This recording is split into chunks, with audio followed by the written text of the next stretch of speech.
שמה פקק על אין בוקק. פעם שנייה. בסדר, אז מה לעשות? לא, אין בוקק.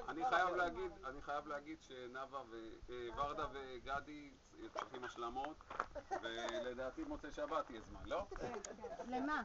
אתם תישארו להשלמות. בטח, מה? שלא יהיה בעיה. גם אנחנו מחכים שתשאירו עם שליש כמה מהקורס שירים. פספסו. חלק מהעסק. רוצה עכשיו להקריא פה? או למעלה? עוד אחד, עוד אחד.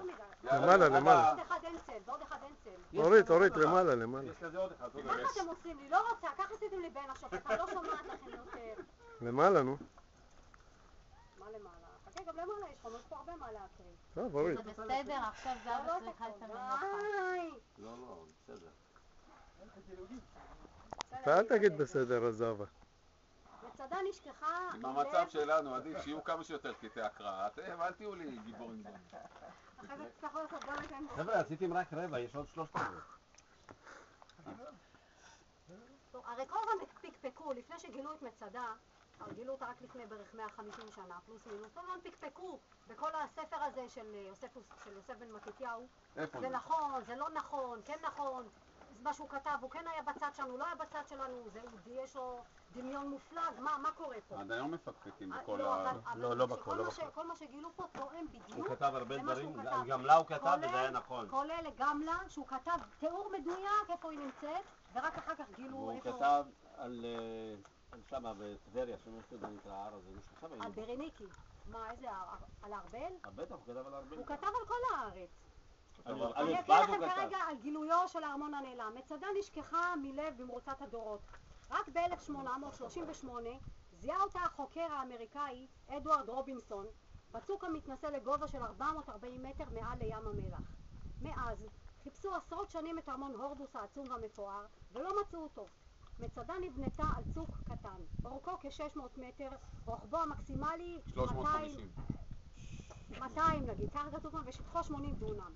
בשטח הזה, אמרו המחפשים, לא יכול ללכת לאיבוד בניין גדול כל כך, וטענו שיוסף בן מתתיהו תיאר את הארמון מהרהורי ליבו.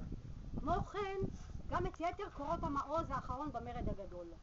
בשנת 1933 העפיל למצדה שמריה גוטמן, המדריך האגדי של הנוער העובד, ובעקבותיו החלה נהירה של חברי תנועות הנוער למקום, שהביאו לגילוי הארמון הנעלם.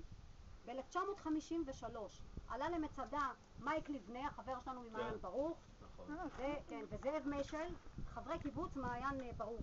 השניים ירדו וסיכנו את נפשם בשלושת המדרגות של המצוק הצפוני, בקטע ההוא שמה, וגילו בהן את ארמון הורדוס.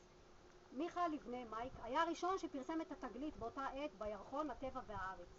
בחשיפה הארכיאולוגית של הארמון הוכח שהתיאור של יוסף בן מתתיהו היה מדויק. ב-1933. לא, 53. רגע, אז אני לא מבין, אז איפה הארמון? חפרו את מצדה, גילו אותה, אבל את הארמון הארמון הצפוני, הצפוני. אז מה לא ידעו איפה? הוא מתואר כל כך יפה, ולא אמרו אז מתי גילו אותו? ב-53 הוא פנו על המצוק הצפוני, אי אפשר היה לגשת לשם. אז עכשיו אנחנו נעלה לשם היום, הם עשו שביל כזה, כמו מדרגות גלויות, ואנחנו נרד לשלושת המפלסים ונראה את הארמון. נגיע לארמון הצפוני? כן, איזה נגיע כיף. לארמון הצפוני. אתם מקטרים, אבל תראו איזה שקט, איזה אוויר אבל, איזה אוויר איזה. טוב, יאללה, בואו נמשיך. עכשיו, מי היה הראשון שביצר את מצדה? יוסף בן מתתיהו מספר שהיה זה יונתן, כהן גדול, החשמונאי, שהמשיך במרד נגד היוונים מ-143 לספירה עד 161 לפני הספירה. לאחר מות אחיו יהודה המכבי, הורדוס השתלט על מצדה, כבר בשנת 42 לפני הספירה. שכבשו הפרטים את ירושלים בשנת 40 לפני הספירה, והמליכו בה את אנטיגונוס החשמונאי. נמלט אליה הורדוס והשאיר בה את משפחתו ו800 מאנשיו בפיקודו של אחיו יוסף. את יתר האנשים שלח לאדום, והוא עצמו פנה לרומא.